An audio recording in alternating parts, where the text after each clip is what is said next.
बिस्मिल्लाहिर्रहमानिर्रहीम। Welcome to the scholar science college वाकैंट। मेरा नाम मोइनुद्दीन इजहार है और आज हम फर्स्ट ईयर की केमिस्ट्री बुक से यूनिट नंबर 3 जो है उसको स्टार्ट करेंगे। ये यूनिट नंबर 3 जो है बेटा, इसका नाम है theories of covalent bonding, modern theories of covalent bonding. तो आज के लेक्चर में जो हमने पॉइंट डिस्कस करने हैं उनमें सबसे पहला पॉइंट ये है, वाई वो स्टडी मॉडर्न थ्योरीज़। क्या ज़रूरत है कि हमें कोवलेंट बॉन्डिंग की मॉडर्न थ्योरीज़ जो है वो स्टडी करना पड़ रही है, ऐसी क्या वजह है?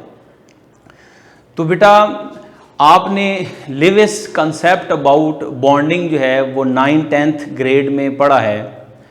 वो जो mutual sharing covalent bonding mutual sharing explain करती है, उस कंसेप्ट की कुछ लिमिटेशंस हैं, कुछ ड्रॉबैक्स हैं, जिनको रिमूव करने की वजह से मॉडर्न थ्योरीज जो है कोवलेंट बॉन्डिंग की वो हमें पढ़ना पड़ती हैं।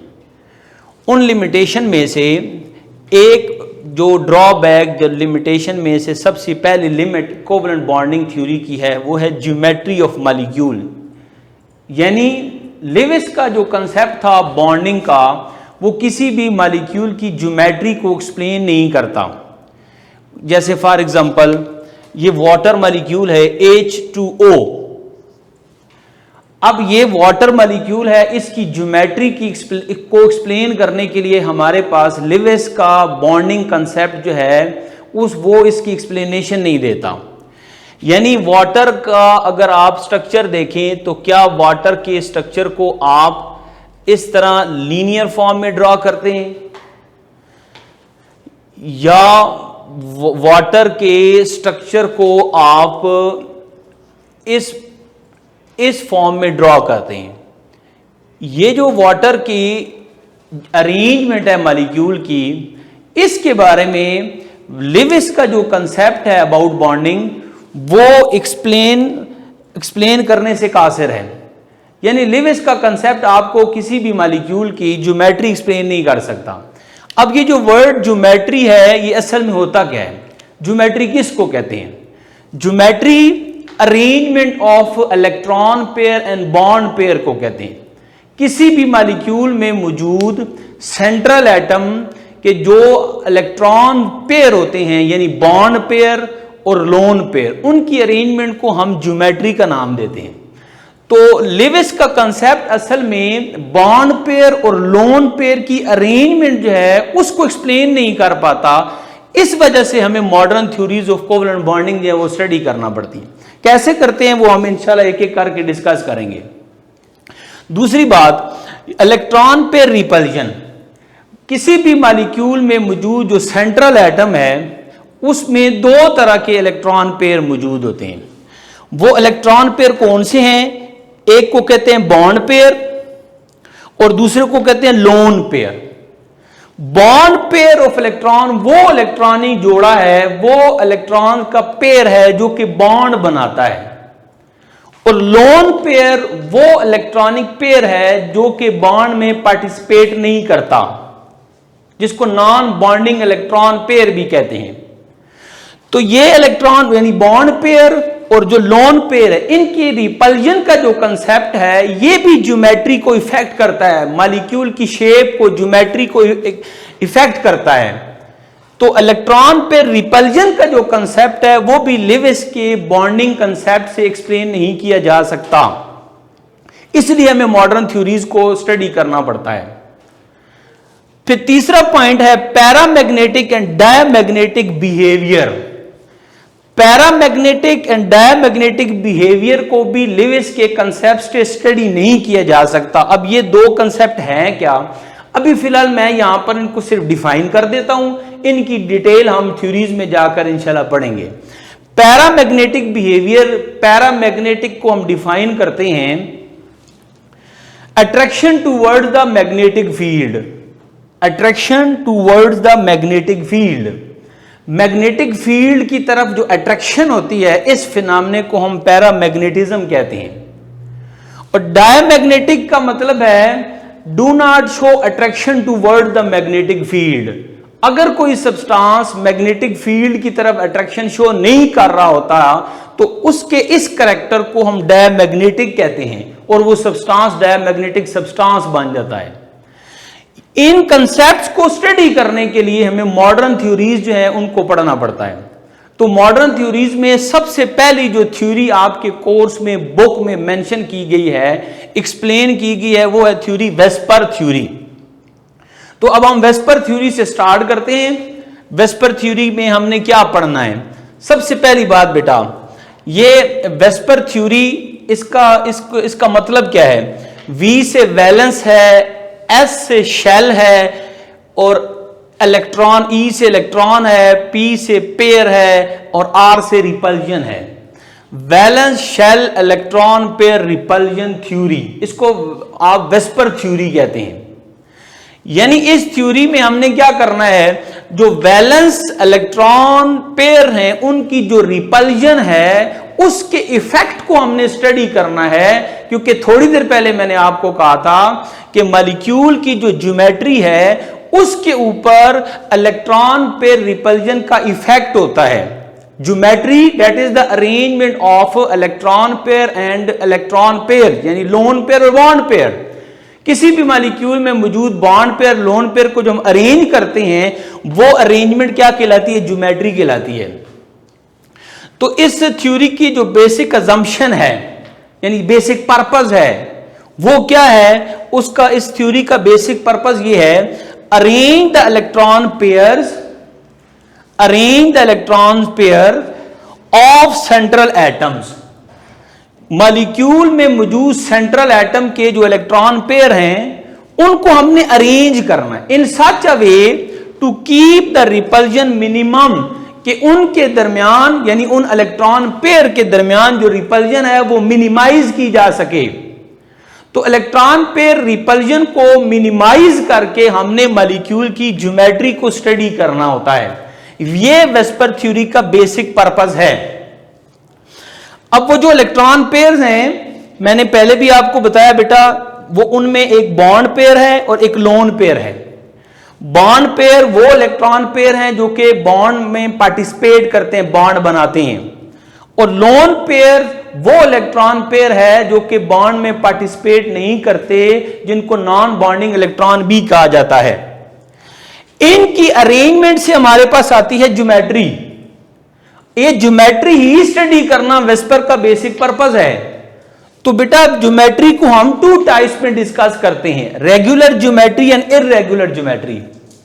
रेगुलर ज्योमेट्री वो होती है जिसमें आपके पास लोन पेयर की वैल्यू जो है वो 0 आ रही हो, लोन पेयर की वैल्यू एग्जिस्ट नहीं कर रही होती। और जो इररेगुलर ज्योमेट्री होती है वहां पर सेंट्रल एटम के पास लोन पेयर की वैल्यू 0 नहीं होती, कुछ ना कुछ लोन पेयर एग्जिस्ट कर रहे होते हैं। तो इन्हीं लोन पेयर और बॉन्ड पेयर की रिपल्जन से हमारे पास मॉलिक्यूल की ज्योमेट्री बनती है। उस ज्योमेट्री को हमने वेस्पर थ्योरी में स्टडी करना है।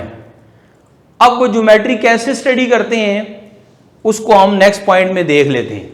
जी बेटा, अब हम देखते हैं कि ज्योमेट्री ऑफ मॉलिक्यूल जो है वो वेस्पर कैसे एक्सप्लेन करता है। उसके लिए हम ना एप्लीकेशन के पॉइंट को पहले डिस्कस करने लगे।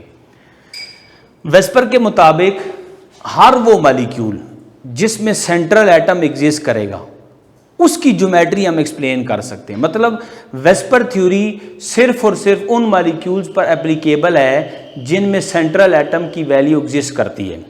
अगर आप कहें बिलफर्ज O2, F2, तो ये इनकी कोई ज्योमेट्री नहीं है क्योंकि इनका सेंट्रल एटम नहीं एग्जिस्ट करता। HCl, ये तो जिन मॉलिक्यूल के में सेंट्रल एटम की वैल्यू नहीं होती वहां पर वेस्पर को अप्लाई नहीं कर सकते। अब जिन मॉलिक्यूल में सेंट्रल एटम एग्जिस्ट करता है उसकी हमने क्लासिफिकेशन कर दी है ताकि हम ज्योमेट्री को एक्सप्लेन कर सकें।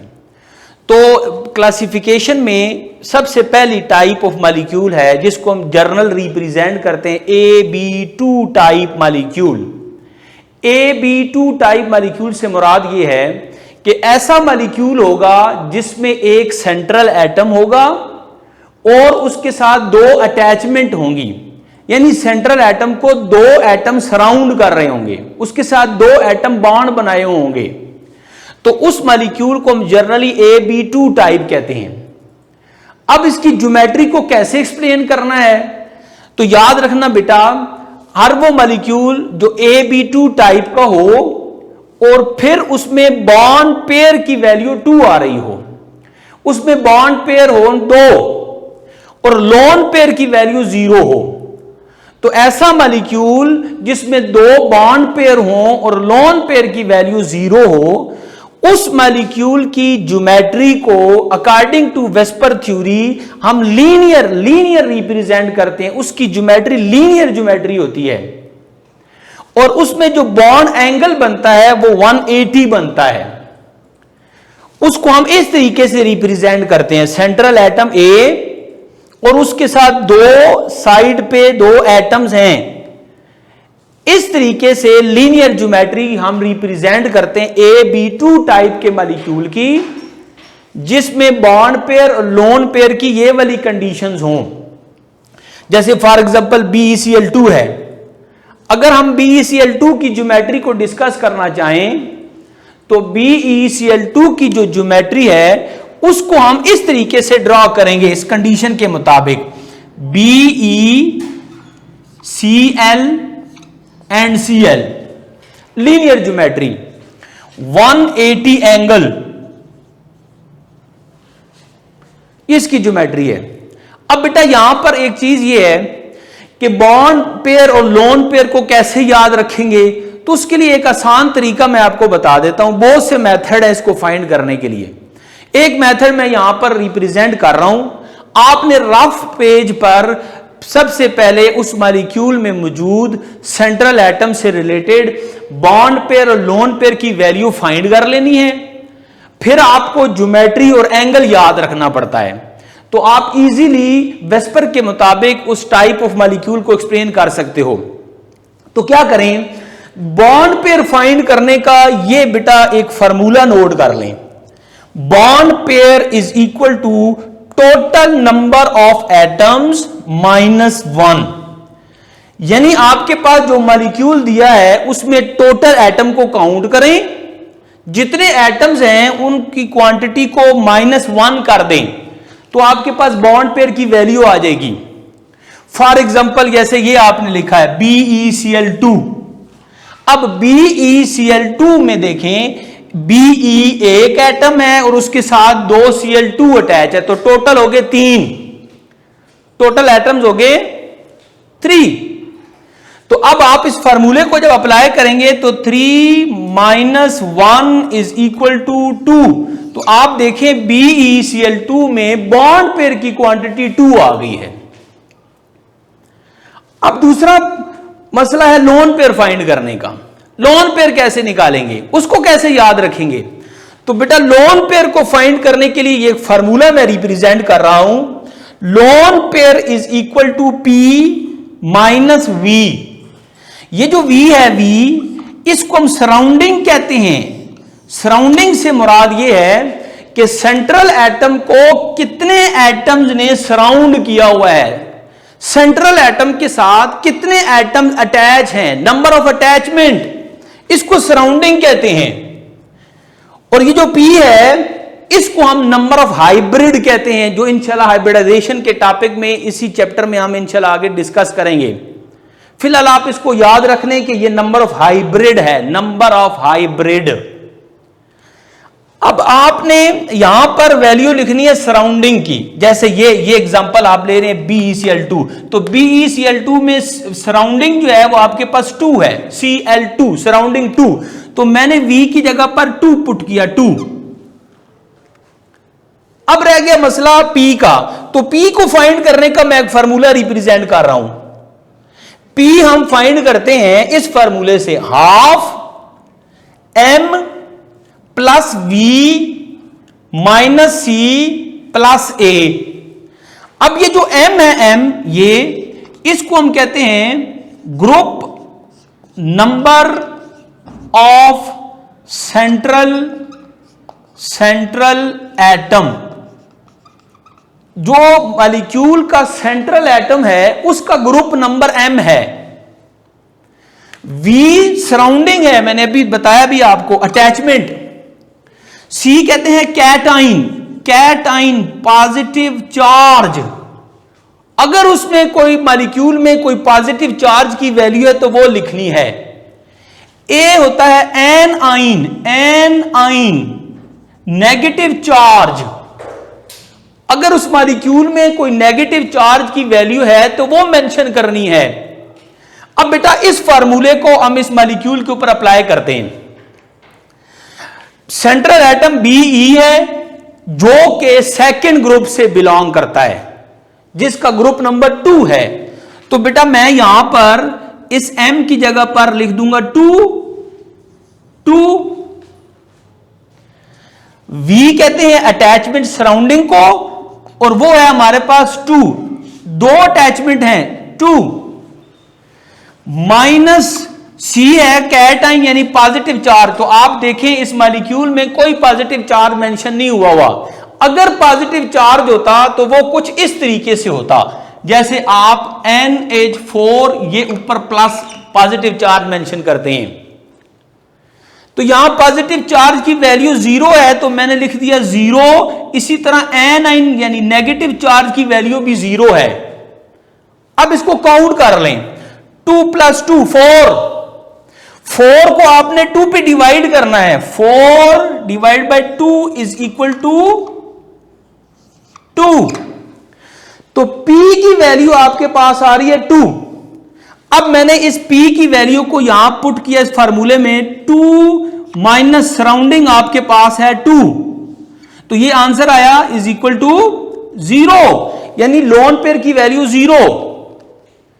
तो BeCl2 की एग्जांपल में लोन पेयर की वैल्यू 0 है, जो कि हमने पहले इसकी कंडीशन में मेंशन भी की हुई है। तो बेटा इन फार्मूलाज को यूज करते हुए आपने क्या करना है, रफ पेज पर, रफ साइड पर आप जो भी एग्जांपल आपको दी जाएगी उनके बॉन्ड पेयर और लोन पेयर निकाल लीजिएगा। उसके बाद आपके लिए काम आसान है, आपने ज्योमेट्री याद रखनी है और एंगल याद रखना है। अब जितनी भी एग्जांपल मैं आपको बताने लगा हूं बेटा, इन सारों को आपने इन फार्मूलाज को अप्लाई करके प्रैक्टिस भी करनी है। अब दूसरी जो टाइप है मॉलिक्यूल की, वो आपके पास बेटा AB3 type, AB3 type, central atom A, 3 attachment हैं। इसकी कंडीशन ये है कि बॉन्ड पेयर की वैल्यू यहां पर 3 होगी, लोन पेयर 0। अगर मॉलिक्यूल बॉन्ड पेयर की वैल्यू 3, लोन पेयर की वैल्यू 0 रिप्रेजेंट करता है, तो वेस्पर के मुताबिक उसकी जो ज्योमेट्री होगी, ज्योमेट्री का मतलब मैंने आपको पहले भी बताया, that is the arrangement of bond pair and lone pair. तो वो क्या बनेगी, ट्राइगोनल प्लेनर, ट्राइगोनल प्लेनर, और उसका जो बॉन्ड एंगल है वो 120 डिग्री है। जैसे फॉर एग्जांपल ये BF3 को ले लें, BF3 उस ज्योमेट्री को आप ऐसे रिप्रेजेंट करते हैं, सेंटर में एटम है A और ये 3 एटम अटैचमेंट उसके साथ है, 120 का एंगल। ये देखिए बेटा यहां पर आपके पास जो सेंट्रल एटम है वो है B, बोरॉन, ये 3rd ग्रुप से बिलोंग करता है, 3rd ग्रुप से। तो आप उस फार्मूले में इसको अप्लाई करके देखें, उस फार्मूले में बेटा हम अप्लाई करके देखते हैं। ये फार्मूला जो लिखा हुआ है इसको इस पे अप्लाई करके देखते हैं। देखो बेटा क्या करना है, सबसे पहले आपने इसके बॉन्ड पेयर निकालने हैं। तो बॉन्ड पेयर का मैंने फार्मूला लिखा, टोटल नंबर ऑफ एटम्स -1। तो बेटा BF3 को देखो, इसमें टोटल नंबर ऑफ एटम कितने बन रहे हैं, 4, एक B और 3 F, तो टोटल एटम बन रहे हैं 4। तो मैंने यहां पर टोटल नंबर ऑफ एटम में लिखा 4 और -1 किया, तो ये आपके पास आंसर दे रहा है 3। तो यहां पर BF3 के केस में बॉन्ड पेयर की वैल्यू आ रही है 3। अब जब आप लोन पेयर फाइंड करेंगे तो लोन पेयर के लिए मैंने आपको बताया कि फार्मूला आपने यूज करना है कौन सा, बेटा ये फार्मूला यूज करना है, P माइनस वी। तो P फाइंड करना मैंने आपको सिखा दिया है। अब जल्दी से इस एग्जांपल को इसके ऊपर पुट कर लेते हैं। BF3 में जो B सेंट्रल एटम है वो बिलोंग कर रहा है किस ग्रुप से जी? थर्ड ग्रुप से। उसके साथ जो अटैचमेंट है वो कितनी है? 3 माइनस 0 प्लस 0, कैटाइन एनाइन 0। तो ये आंसर आ गया 3 प्लस 3 कितना आ गया? 6। 6 को आपने 2 पे डिवाइड करना है। 6 divided by 2 that is equal to 3। तो P की वैल्यू आपने 3 निकाली है। अब इस P की वैल्यू को, इस 3 को ऊपर यहां पर पुट करें तो P आ गया 3 माइनस सराउंडिंग आपके पास इस फार्मूले में गिवन है 3 इज इक्वल टू 0, यानी लोन पेयर की वैल्यू यहां पर आ रही है 0। यही कंडीशन हमने यहां पर पहले मेंशन कर दी थी। तो इन फार्मूलाज को यूज करके आप लोन पेयर और बॉन्ड पेयर निकाल लेना। सिर्फ आपको ज्योमेट्री और एंगल को याद रखने की जरूरत पड़ेगी। अब बेटा नेक्स्ट जल्दी से देखो, शाबाश। AB4 टाइप, अब आपके लिए काम आसान हो गया। अब मैं आपको बताता जा रहा हूं, अब आपने फिर बाद में खुद इसकी प्रैक्टिस कर लेनी है। AB4 टाइप में वो मॉलिक्यूल जिसके बॉन्ड पेयर की वैल्यू 4 हो, लोन पेयर की value 0, according to VSEPR theory उन मॉलिक्यूल की जो ज्योमेट्री होगी वो होगी टेट्राहेड्रल, यानी बॉन्ड पेयर लोन पेयर को अरेंज करने के बाद जो आपके पास ज्योमेट्री आएगी वो है टेट्राहेड्रल, और उसका एंगल होता है 109.5 डिग्री। ये एंगल, उसको आप ऐसे रिप्रेजेंट करते हैं, सेंट्रल एटम और ये 4 अटैचमेंट उसके साथ हैं। जैसे फॉर एग्जांपल CCl4 है, CCl4। इसी तरह एक मॉलिक्यूल ऐसा भी होगा जिसको AB5 टाइप कैटेगरी में लेके आएंगे। कुछ मॉलिक्यूल ऐसे भी हैं जिनमें बॉन्ड पेयर 5 होंगे, लोन पेयर की वैल्यू 0 होगी। उनकी अरेंजमेंट के बाद आपके पास जो ज्योमेट्री आ रही होगी वो है trigonal by pyramidal, trigonal by pyramidal, और उसको आप ऐसे रिप्रेजेंट करते हैं ट्राइगोनल, यानी सेंट्रल एटम के साथ ये 3 एटम है और 2 अटैचमेंट है पैरामिड, जैसे मीनार लाइक होता है ऊंची जगह, तो इसको ट्राइगोनल पैरामिडल कहते हैं ज्योमेट्री को।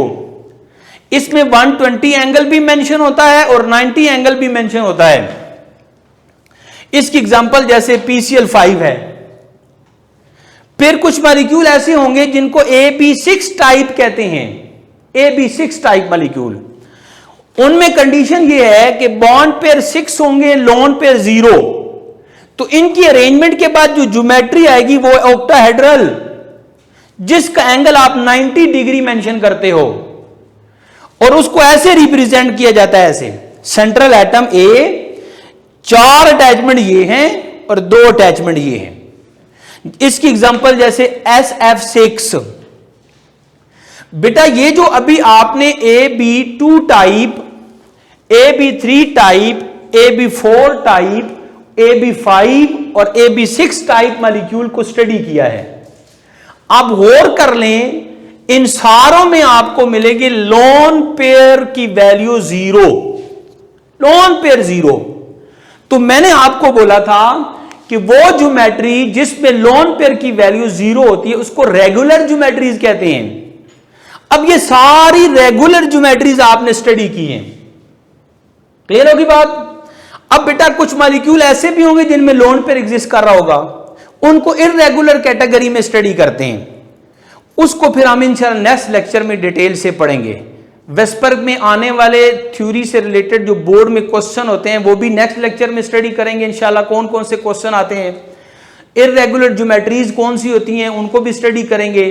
फिर इसके बेसिक पॉइंट्स जो हैं, पास्टुलेट्स हैं, उन पर डिस्कशन करेंगे, उसमें से शार्ट क्वेश्चन बनते हैं, तब जाकर हमारे पास वेस्पर थ्योरी बेटा कंप्लीट होगी। आज के लेक्चर के लिए आपने इन बातों को ख्याल रखना है, इसकी प्रैक्टिस करनी है। अल्लाह हाफिज बेटा, अस्सलाम वालेकुम।